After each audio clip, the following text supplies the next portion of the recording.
The machines and the political pundits are lying to you guys, and we're going to be talking about that right now.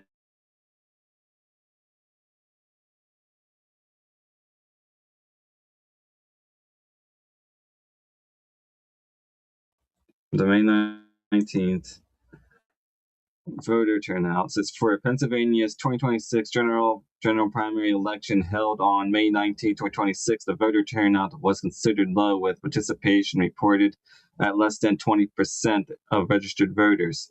2026 Pennsylvania election turnout summary metrics and statistics. It says total registered voters were 8,956,129.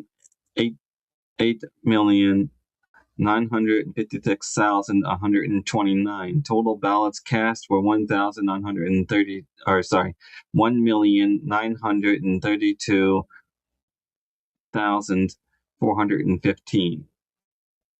Estimated turnout percentage was 20%, greater than 20%. Context of analysts, experts attributed the low turnout primary to the lack of competitive high-profile statewide primaries. Uncontested races, both major party gubernatorial candidates, incumbent Democrat Josh Shapiro and Republican Party Stacey Garrity, ran uncontested in their respective. Here, I'll even put it up for you. This is it right here, guys. This is what comes up on mine. Hold on.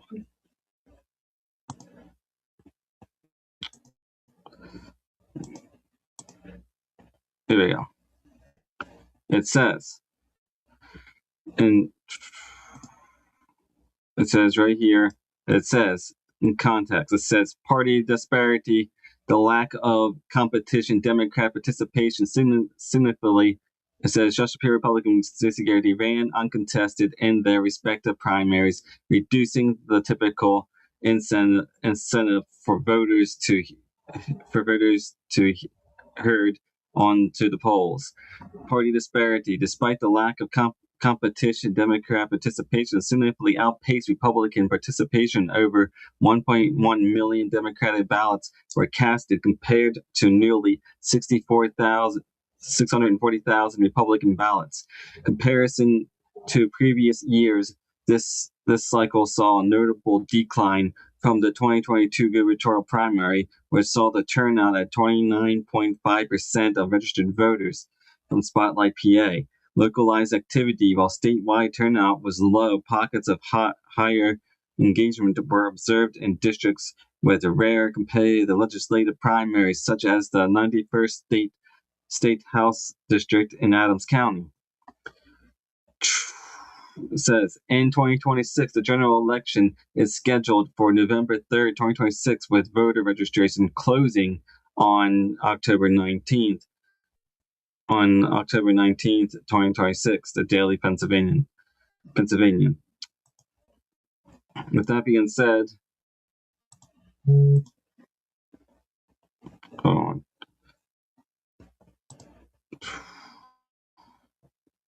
With that being said, we also have the most highest that there was voter turnout in two of the congressional and a Senate district, and the thing was Scott Wagner's political career included notable special election for the Pennsylvania State Senate in 2014 and statewide campaign for governor of Pennsylvania in 2018.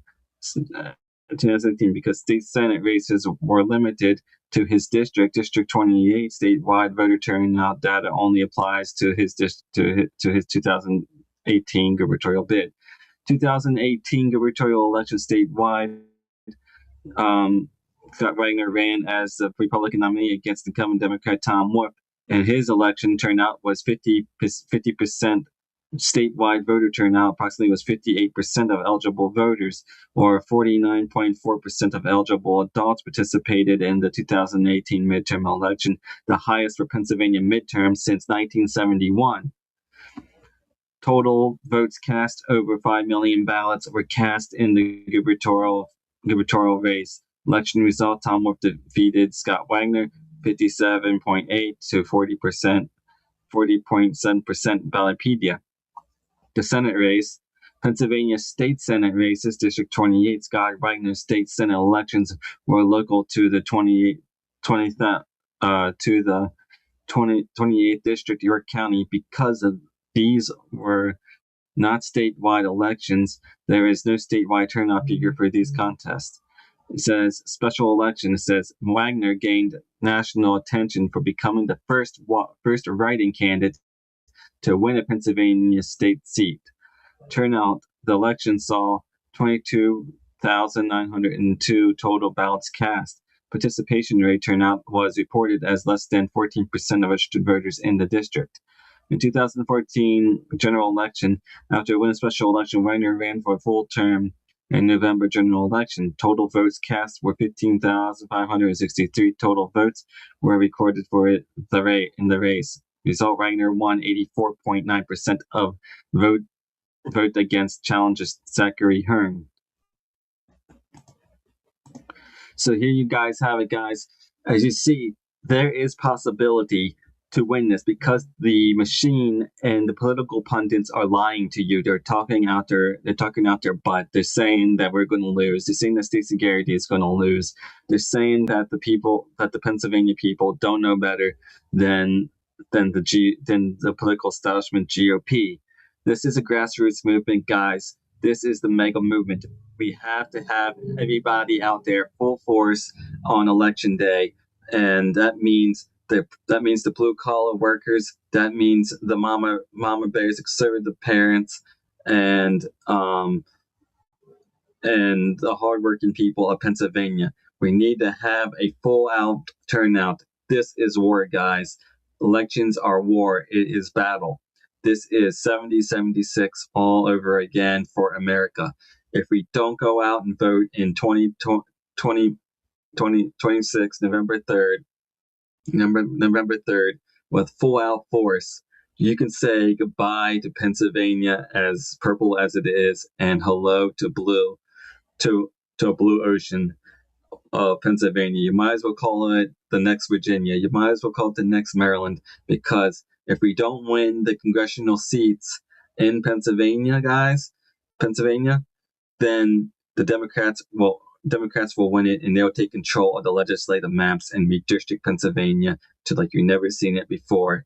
And because those who control the House and the Senate control the policy, and control the legislative maps, and control Pennsylvania's money coming in.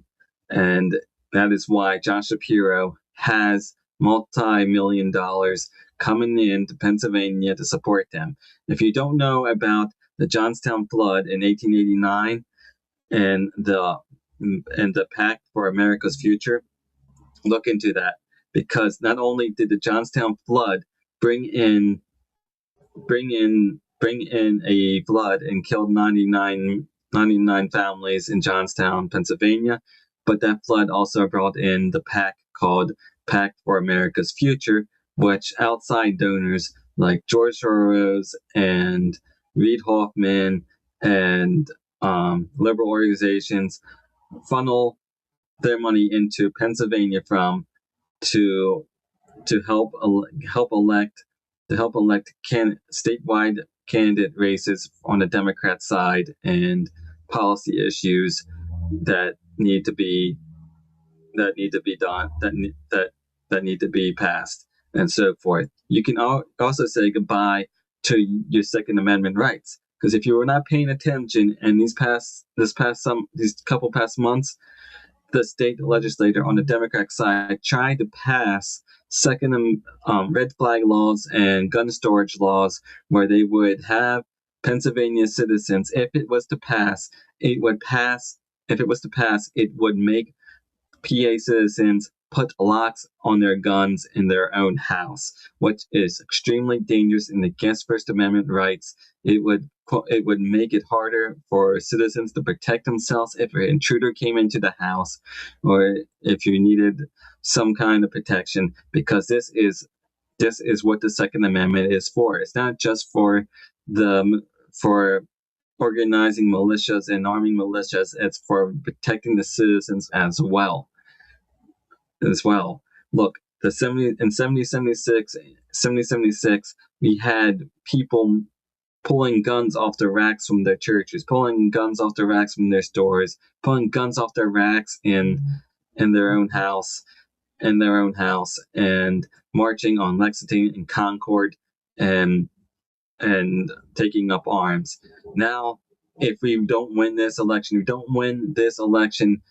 we can say goodbye to arming your own selves. You can say goodbye to Pennsylvania being purple and being blue for the next up and coming 4 years. Look, in Pennsylvania, we had a chance in 2025 and 2020 and 2023 when we could have had Republican majority in the PA Supreme Courts, because in Pennsylvania, the PA courts have power over the legislative maps,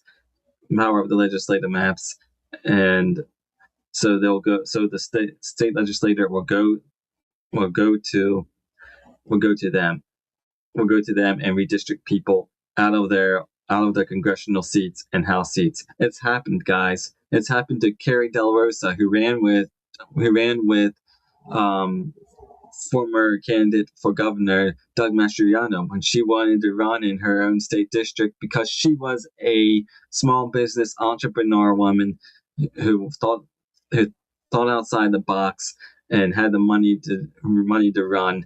They were scared, and they redistricted her out of her own district, so she couldn't run in her own district, and made it harder for her to run. And it also happened with Scott Wagner.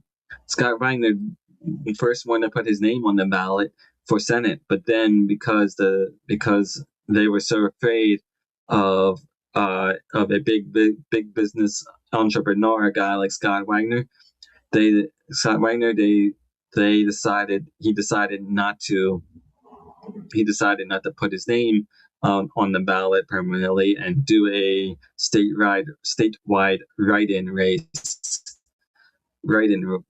election, and won with thousands of votes. Yes, it is possible to do a statewide write-in campaign. I did it for a state committee, and I got 124 votes and 4% of the vote. And I didn't make it, but it was an effort, and I did it to disrupt the establishment. But enough about me. This is how we win, guys. This is how we do it. Look, the people are talking bad. They're saying that Stacey Garrity is not capable of beating Josh Shapiro. Stacey Garrity is losing in the polls. Look, don't listen to the polls. Don't listen to them, because in the polls, all the polls are people calling people that are able to answer their phone and willing to take questions from the polling. And most of them are biased and liberal and come from biased liberal colleges and consultants. They are lying to you. The American people, Pennsylvanians, know better. Get out and vote. They know they can win. You know you can win this. They want you to believe that the polls are right. They want you to believe and cast doubt in your own voice. They cast doubt in your own election system. They want you to go out.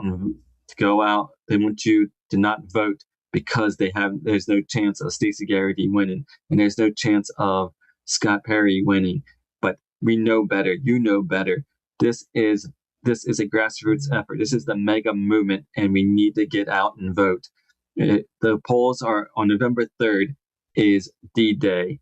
November 3rd is D-Day for Pennsylvania citizens across the county. We need to show them that 20% statewide voter turnout isn't enough. That we need that we can beat Scott Wagner's statewide voter turnout with 70 to 80% voter turnout statewide. Look, your county's voter election was 17.97% voter turnout. The most recent one we had was 29.5 in York County when Doug Mastriano won. What happened to Pennsylvania? What happened to Pennsylvania over the course of the years? We are failing in going out and vote. I don't care if you go out and vote in person, or if you want to if you want to make it too big to rig and cast a mail-in ballot, then cast a mail-in ballot. I've been sending text messages to my voters. I've been sending emails and postcards to my voters to get out and vote. But if you want to keep your freedoms, if you want to keep your rights, if you want to keep Pennsylvania red and freedom and free, then we need to go out and vote. We need to go vote and cast your vote. Stay in line until 8 p.m. Don't let people tell you that you can't vote at 8 p.m. because that is voter suppression. Stay in line. If you're in line by 8 p.m., you can go out and vote. The polls open at 7 p.m. on November 3rd. That is D-Day, November 3rd. It is war. It is battle. This is the battle for Pennsylvania, for the heart of American soul, because Democrats already know this, and I'm going to tell you this now. If Pennsylvania goes, so does America. If we win Pennsylvania, we win America, because we are the Liberty State. We are the Keystone State. We are the state for freedom, and and if we do right, so will the other states and elections do right, because we control the policy. In Pennsylvania, we control the outside money. We control the legislature. We control the Senate. This is America's freedom state. This is America's Keystone State. Look, we had Benjamin Franklin from here, Robert Morris from here. We had William Penn from here, and many more people who have signed the Declaration of Independence. And it is your duty as Americans under the Constitution, under your civic duty, to go out and vote. Vote if you're eligible to vote. If not, now is the time to register to vote. Under this video, I'm going to put links so you can go apply for a mail-in ballot request, and you can register to vote, and you can see how we stand on Turning Point Action's scorecard as a state, and how to get involved. But we need to continue to keep fighting for Pennsylvania and for liberty, and to keep the state red. And this is where it is. Look, I showed you the statistics. It can be done. We can win a governor's election. We can win the governor mansion. But there's also the most opportunistic view that I've been seeing is we can have a win-lose situation and a win-win situation. The win-lose situation is we win the majority in the House and Senate. We keep that when we gain majority House and Senate, but we lose the governor's mansion. Okay, so why is that a good thing? Because if we win the majority in the House and the Senate, then we take control of the House and legislature and the maps, and we're still red. And we're still red. Now, if we lose the mansion, we'll have Josh Shapiro, but most of the legislation will be blocked. And now we can have a win-win situation and go all out, and we win this thing. We win the House majority, or we win the House majority, we win the Senate majority, and we win with Stacey Garrity in the House. That's the best of both worlds. And we can do this with your help, guys. This everybody needs to go out and vote in November 3rd, and it can happen. Well, thank you for paying attention to my podcast. If you like my podcast, be sure to like my podcast in Rumble or on Twitter or on YouTube or Facebook. Press the green button that says like or share it. Press the green button that says share or retweet it, and so forth. Make sure you subscribe to keep updates on it. But I'm going to keep coming on here to tell you guys that we can win this and give you encouragement and continue the battle. Well, thank you for your time.